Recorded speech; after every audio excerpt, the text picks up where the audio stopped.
And that's why I'm giving you this most solemn duty to transform the venerable Resurrection Day into a more inclusive and equitable affair. But my lord, if we were to take the holiday and infuse it with pagan rituals and it would confuse the parishioners. They would have no idea what's going to be. Enough! Am I not the Emperor of Rome? The East and the West? I have spoken. Make it so.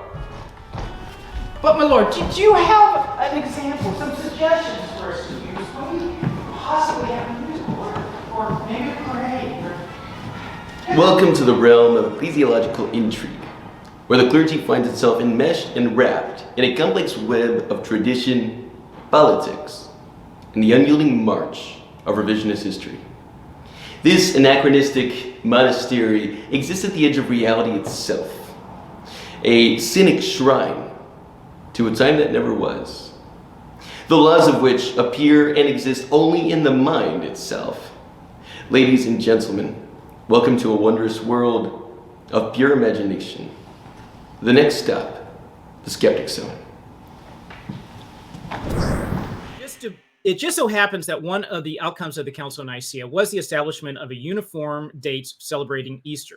Before this council, various Christian communities observed Easter on different dates, some in accordance with the Jewish Passover and others on different schedules. Constantine, as a ruler of the Roman Empire, sought to promote the unity within the Christian church, and the standardization of Easter was part of his effort.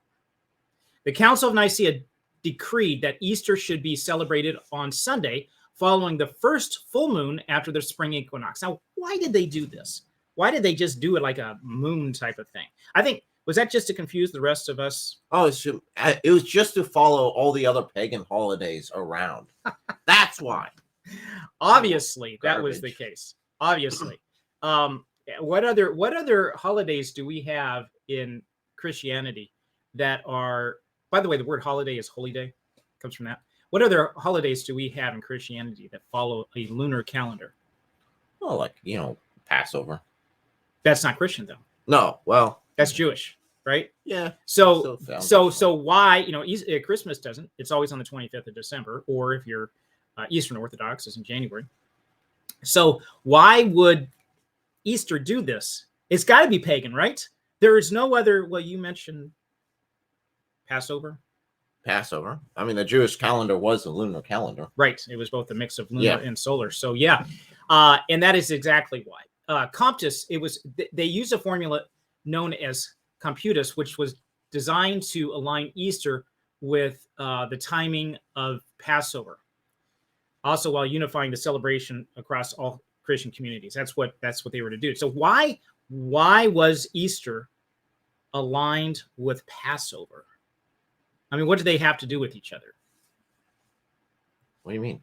Jesus died after Passover. He was taken during Passover. He was the Passover lamb. In order to fulfill the prophecies written. Okay, so Jesus was just as if you're not familiar with the Jewish tradition of Passover, that is celebrating the sacrifice that Jewish people made of a lamb that they kept with them for, I think it was a week, while they were captive slaves in Egypt. And this was the last plague, the slaying of the firstborn that was done, that God used through Moses to let his people go.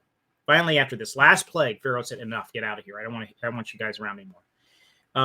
And this last plague was the killing of the firstborn, and how the Jews were able to not have their firstborn killed was by following God's directions, killing the lamb, putting the blood of the lamb on the doorpost of their homes.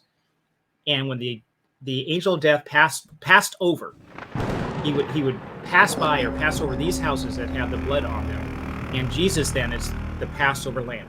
During the Passover Seder, the dinner that he held with his disciples, there were certain implements in that Passover dinner. There was wine. There was the fourth cup. That was the cup for the Messiah that they don't drink today because they set that aside because in Jewish tradition, the Messiah had not come yet. He was the Messiah. He lifted that cup and he said, "This is the blood of my covenant, which is given to you." So by his death. He's saying, this is my death. I'm coming, and my coming is his death.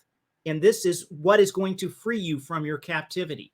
Just as you were captives of slaves in Egypt, now you're going to be freed from your captivity of sin by my death on the cross. So there's the blood and there's the bread, which he said, this is my body, which is broken for you. That's part of what they did during the ceremony.